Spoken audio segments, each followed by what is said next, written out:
Hey there, my friends. So if you have ever also experienced price shopping before, then grab a tea. We're going to have a little sit down and talk about it here today.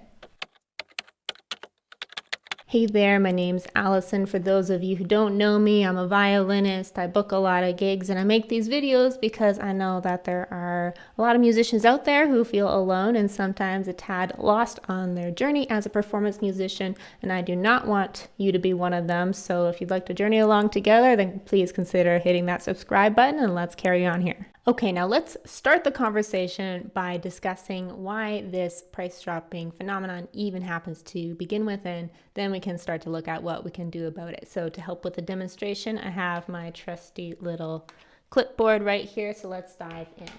Basically, if we were to take an example, let's start outside the music industry.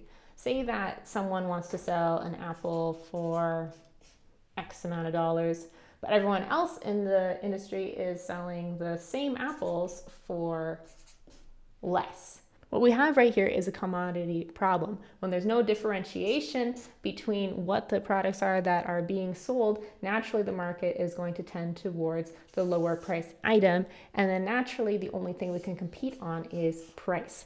And when we are in a market like this, really, when the only thing we can compete on is price, it's just a race to the bottom of the barrel. Now, this makes sense in the true commodity market with things like apples and oranges and things like that, but it's a really big problem that we can see the same behavior happen in the art world when it comes to music and music services.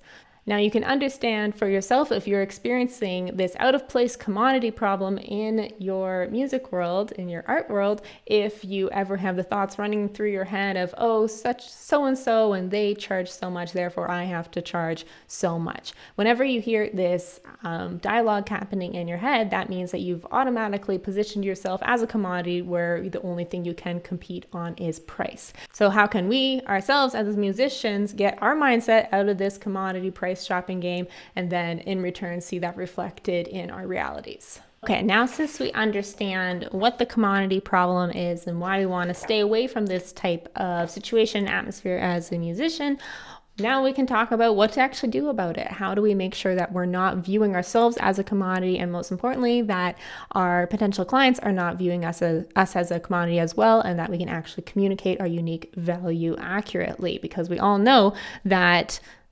musicians and artists are much different than apples. We all do have unique value to share, and therefore there should never be a race to the bottom. But the fact that's happening means that we need to address the problem and see what we can do about it. So I would like to propose that the solution starts with us understanding our value and communicating it clearly. So let's dive into that. I have another little image for us to go through here together. Now, in direct contrast to the commodity market where we're just racing to the bottom of the barrel on prices, when it comes to value-based offers, instead of looking around at competitors and what other people are doing and seeing everyone as the same, instead we start with our ideal client and look at what they truly desire. So we want to think, who is this person and what is it that they are truly desiring? And what this does for us is, rather than looking at how we can always lower our price, we can instead think of how we can add more value or communicate more value in order to be able to charge appropriately and really show our unique value. So there are three parts of this equation to being able to communicate your value and have a value offer as opposed to being in the commodity market. And the three parts of the equation I call the value equation. The first one is brand. The second one is demand. And the third one is experience. And these come together to equal value. So let's dive into each one of these individually. Now, brand is a bit of an abstract topic, but most of us can relate and understand that items that have a strong brand usually charge more. Here we can think about the no-name shoe versus the Nike shoe. We obviously know which one is going to cost more. But have you ever thought, why is this? What does the brand actually do? Now, brand is a lot of things that come together, but basically why people are willing to pay more is because when they're buying into a brand, they're buying into an identity of what they stand for and a trust of the value of what they do because it has a reputation in order for a brand to even exist. So let's think about that with our musician example. We have a no-name musician who is experiencing being shopped in the commodity market, where we see musicians who understand their brand are actually charging a lot more for their services. So basically, what is this gap that stands in between the quote-unquote no-name musician who's experiencing that commodity market sort of environment and the musician with a brand who has unique value and can charge independently of what others are doing? Well, what's standing in the way is communication, and we can really break this into two parts. The first gap to fill in is the written communication, and the second gap is in the visual or production.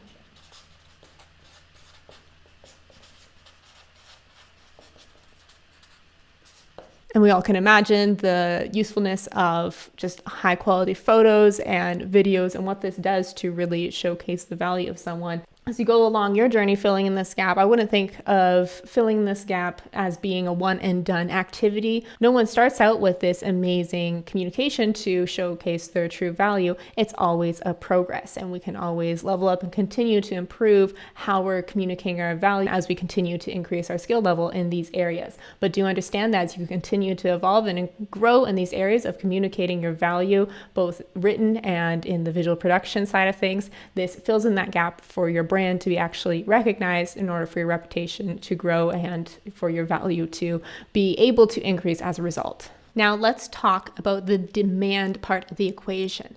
Say that some particular music service was in really high demand. Say, just for an example, a string quartet was in really high demand. Well, then we can expect that the market would be willing to pay more for a string quartet than for other services because there's a high demand, maybe not enough to fulfill the need. Therefore, string quartets can charge more accordingly to what the market is asking for. So that's just one example of how we can see how demand can influence price. Well, this might sound a little unfair because obviously we can't pivot too easily what we do musically. So if we've been learning something for the past 7 years that we're a master in and there's no demand for it, then obviously there's nothing we can do about this equation. Say you spent 7 years learning how to yodel and no one wants, yodel. Sorry, weird example. But you get what I'm saying here. So basically, the demand is really going to be a key factor of the price. So we want to, as much as possible, think what is in the scope of our skills and what is in highest demand.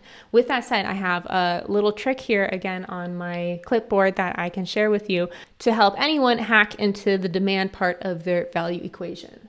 Now, we talked about our unique value being communicated in our brand in our last part of the equation we talked about. And basically what you can do is if you can continue to develop your brand and increase the communication or the effectiveness of the communication of your unique value, then what you are doing in essence is increasing the demand.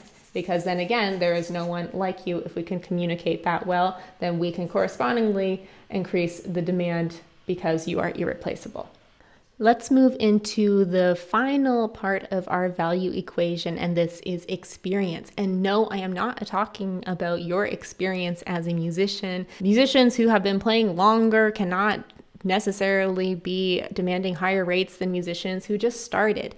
This is completely irrelevant to our value equation, actually, despite how many musicians will use this as a point to, emphasize in their communications. But with that said, what I am talking about with experience is I'm talking about the experience that we are providing to our client. And by improving this experience and seeing this experience holistically, anyone can significantly increase the value of their offer and what they do. And for those clients who are attuned to these details, get themselves differentiated in the market enough to be out of the price shopping game, serving clients at a higher level. So let's take a closer look at what this experience might look like.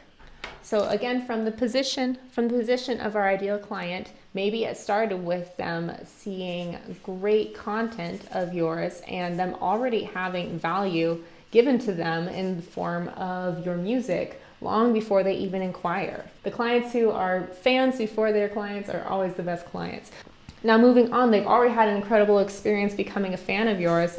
Then let's say our communication via email and everything else, we listen extremely well and really understand what they want. Say, of course, the actual performance. This is the part that most people only think about, but of course we want the experience at the actual event to be astounding and to blow them away. That's a great experience, but let's take it a step farther. Maybe after that we send them a thank you note or a gift or something to really enhance that experience, to make them want to talk about you even more with all their friends and increase the value of your brand in this circular fashion. So many musicians think about experience of just how good I am, how long I've been doing it, but no, experience is the experience that we're providing our client holistically, and the 1 or 2 hours that happen here is much less significant than the 3 months to a year that happens in this whole process here. And this is what's often overlooked and is the easiest way for any musician to be able to increase the value of their offer. All right, friends, there we have it, our value equation here. Remember, it all starts with this guy right here. Who is it that we're actually trying to serve with our music? What value are they looking for, and how can we offer it to them?